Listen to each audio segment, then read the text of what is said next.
ప్రేక్షకులకి నమస్కారం అండి. మనం ఈరోజు మోకాళ్ళ నొప్పులు అంటే ఈ పెయిన్స్ అయినయి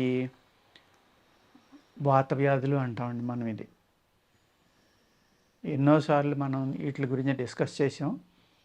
ఈరోజు దీని మీద ముఖ్యంగా ఆహారం గురించి ఎక్కువ మాట్లాడదామండి. ఆహారం లేకపోతే సప్లిమెంట్స్. ఇది వాత వ్యాధుల్లోకి వస్తుందండి. ఒక 80 రకాలు ఉంటాయి వాత వ్యాధులు. కొంతమంది 84 అంటారు, కొన్ని బుక్స్లో, కొన్ని వాటిలో 80 ఉంది. ఏదైనా కూడా మోకాళ్ళ నొప్పులు అంటే కారణాలు 2-3 ఉంటాయండి. అందరూ ఏమనుకుంటారంటే ఎముకల నొప్పులే అనుకుంటారు. గమ్ము అరిగిపోవటం వల్ల ప్లస్ బోన్స్లో రొమటాయిడ్ ఆర్థరైటిస్ లాంటిది కానీ, ఆస్టియోపోరోసిస్, ఆస్టియో ఆర్థరైటిస్ ఇలాంటివి ఉండటం వల్ల కూడా పెయిన్స్ వస్తాయండి. అదర్వైజు అతిగా మీరు ఒక ఏజ్ వచ్చాక నడిస్తే మంచిదని చాలామంది తెలియక 10 కిలోమీటర్లు, 5 కిలోమీటర్లు, గంట, 2 గంటలు ఇలా నడిచేస్తున్నారండి.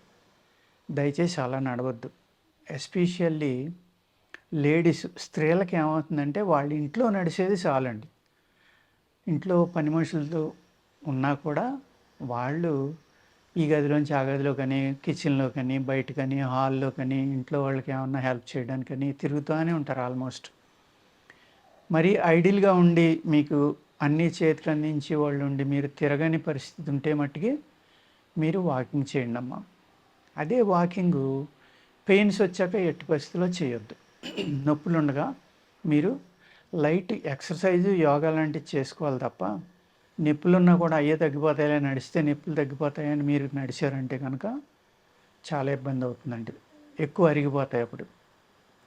అదేవిధంగా బాడీ వెయిట్ని బట్టి కూడా మనం ఎంత దూరం నడవాలి, ఎలా నడవాలి. ఆ బాడీ వెయిట్ ఎక్కువ ఉన్నవాళ్ళు మోకాళ్ళ లోపల గుజ్జు పెరగడానికి కానీ, మోకాళ్ళకి శక్తి పెరగడానికి కానీ డాక్టర్లు చెప్పే వ్యాయామం కానీ, లేదు యోగా వాళ్ళు చెప్పే యోగాసనాలు కానీ వేస్తే మంచిదండి. ప్రాణాయామం అనేది ఎక్కువ చేయటం వల్ల ఏదైతే మీకు తగ్గిపోవటం వల్ల అంటే మినరల్స్ కానీ, విటమిన్స్ కానీ, ప్రోటీన్స్ కానీ, లేకపోతే జిగురు పెంచే పదార్థాలు ఏవైతే మనం అతిగా ఆయిల్లు మానేసి చాలా మితంగా వాడుతున్నాం కొలెస్ట్రాల్ భయంతో, దానివల్ల ఏమవుతుందంటే బోన్స్లో ఉన్న శక్తి తగ్గిపోతుందండి. బోన్స్ మధ్యన ఉన్న గమ్ము కూడా తగ్గిపోతుంది. జిగురు ఎందుకు తగ్గిపోతుంది అంటే విపరీతంగా ఈ లూబ్రికెంట్స్ ఏవైతే ఉన్నాయో ఆయిల్స్, మనం నెయ్యి కానీ, ఫ్యాట్, వెన్న కానీ, నెయ్యి కానీ, ఫ్యాట్ బాడీకి ఇచ్చే పదార్థాలు ఏవి ఉన్నాయో అన్నీ మానేస్తున్నాం మనం. నువ్వులు, బెల్లం కలుపుకుని తింటే దీనికి చాలా బాగా పనిచేస్తుందండి. రోజు ఒక ఇంత ఉండ తినండి, పర్వాలేదు. అదేవిధంగా నెయ్యిని ఆహారంలో ఎక్కువ వాడండి. గేదె నెయ్యి కాదండి, ఆవు నెయ్యి వాడుకుంటే బాగుంటుంది.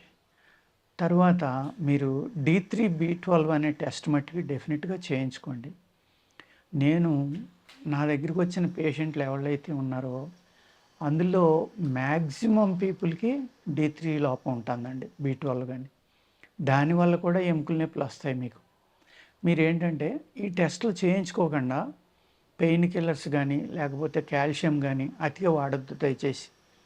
ఈ టెస్టులు చేయించుకుని మీరు D3 తక్కువ ఉందనుకోండి, దానికి సరిపడి మీరు ట్యాబ్లెట్లు తీసుకోండి.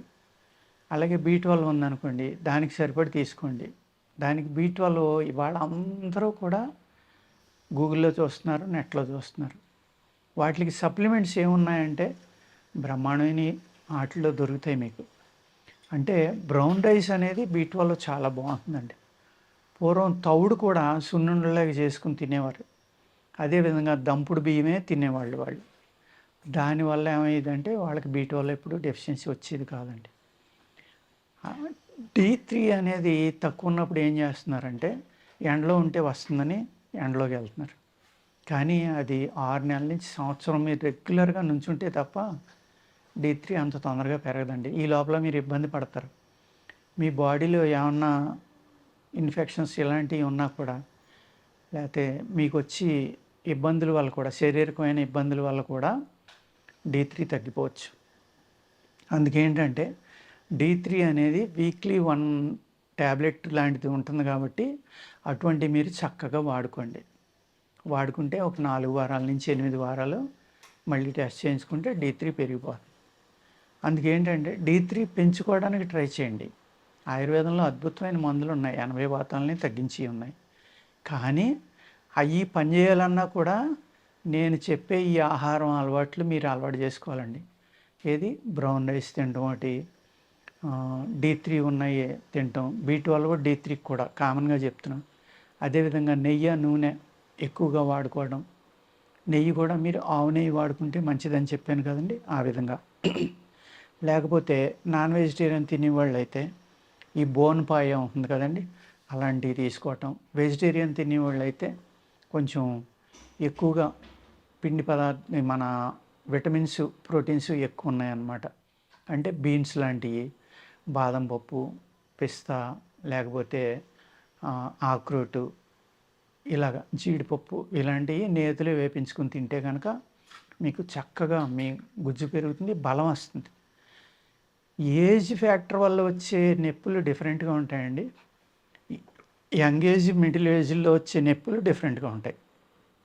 అది మీరు టెస్ట్ చేయించుకుంటామండి ఎందువల్ల వచ్చిందని. రొమటాయిడ్ ఆర్థరైటిస్ వల్ల వచ్చిందనుకోండి, మీకు 90% వాపులు కానీ, ఎముకల్లో నొప్పులు కానీ, రంగు మారటం, దద్దురు ఎర్రగా రావడం కానీ జరుగుతాయండి. మీరు నైట్ పడుకున్నాక ఎక్కువ అవుతాయి, ఉదయం లేచేటోడికి చాలా ఎక్కువ ఉంటాయి అన్నమాట. అప్పుడు మీరు కీళ్ళవాతం అంటాం మనం తెలుగులో దీన్ని. అటువంటి టెస్టులు చేయించుకోండి. చేయించుకుని మీరు అతిగా మీ బాడీ వెయిట్ని బట్టి చూసుకుని నడవండి తప్ప అతిగా నడవటం వల్ల కూడా ఈ నొప్పులు అనేవి పెరుగుతాయని నేను చెప్తున్నాను కదండి. నడిచేటప్పుడు కూడా మంచి షూ వేసుకుని ఎత్తుపల్లాలు లేని ప్రదేశాల్లో జాగ్రత్తగా నడవండి. మీ ఏజ్ని బట్టి మీరు నడవండి. నడిచేటప్పుడు కూడా చాలామంది చేతులు విపరీతంగా ఊపేస్తూ ఉంటారు. నేను చూస్తూనే ఉంటాను చాలామందిని, నాకు అలవాటు కాబట్టి అబ్జర్వ్ చేస్తాను. అతిగా ఊపటం వల్ల ఏమవుతుందండి, షోల్డర్ జాయింట్స్ పెయిన్లు వస్తాయి. లేకపోతే కొంతమంది దీన్ని ఇలా కొడతారండి నడిచేటప్పుడు, టక్ టక్ అని కొడుతూ ఉంటారు. నేను కొంతమంది వెనకాల నుంచి చూస్తూ ఉంటాను, వాళ్ళు ఇలా కొట్టినప్పుడు కర్రమని సప్పుడు అవుతూ ఉంటుంది ఇక్కడ. దయచేసి అలాంటి పనులు చేయకండి. అతిగా చేతులు ఇలా పైకంట ఊపడం కానీ, ఈ కొట్టడం కానీ చేయొద్దు. అలాగే మోకాలు పూర్తిగా స్ట్రెచ్ చేసి నడవద్దండి, స్లైట్ బెండ్ తోటి నడవండి దయచేసి. ఈ 3 తప్పనిసరిగా పాటించండి. నడిచే ముందర వామప్ చేయండి, అయిపోయాక కూడా వామప్ చేసుకోండి. ఆ నడిచేసిన తర్వాత వేడివేడిగా విపరీతంగా వేడుండి బాడీలో చెమటలు కారిపోతూ ఉంటాయి. సడన్గా మంచి కూల్ వాటర్ తాగుతూ ఉంటారు. దయచేసి అలాంటివి చేయొద్దండి. చెమట పూర్తిగా ఆరిపోయిన తర్వాత మళ్ళీ మీ బాడీ నార్మల్ టెంపరేచర్లోకి వచ్చిన తర్వాత మాత్రమే వాటర్ తాగండి. ఎందుకంటే అక్కడ ప్రకృతి 2 విరుద్ధాలు జరుగుతున్నాయి అక్కడ. మీ బాడీ ఏమో విపరీతమైన హీట్గా ఉంది, మీ లోపల పేగులు కూడా వేడితోటి ఉంటాయి. సడన్గా కూల్ వాటర్ తాగేసేటోడికి ఏమవుతుందంటే రేపొద్దున అనేక రకాలైన ప్రాబ్లమ్స్ వస్తాయి. మీకు రెసిస్టెన్స్ పవర్ తగ్గిపోతుంది. నోట్లో కానీ, నాలికలో కానీ, పళ్ళల్లో కానీ, గొంతుక, పేగులు అన్నీ కూడా రెసిస్టెన్స్ పవర్ని కోల్పోతాయి అన్నమాట. అందుచేత ఇటువంటి తప్పులు చేయకుండా ఆహార నియమాలు పాటించడం, వాకింగ్ చేసేటప్పుడు ఎలా చేయాలి, అలాగే ఏ ఏజ్ని బట్టి ఏ ఎక్సర్సైజ్ చేయాలి, యోగా చేయాలా, డాక్టర్లు చెప్పిన ఇది చేయాలా, ఫిజియోథెరపిస్ట్ చెప్పినవి చేయాలి, ఇవన్నీ చూసుకుని జాగ్రత్తగా ఫాలో అయితే తప్పనిసరిగా తగ్గుతాయండి. నమస్కారం.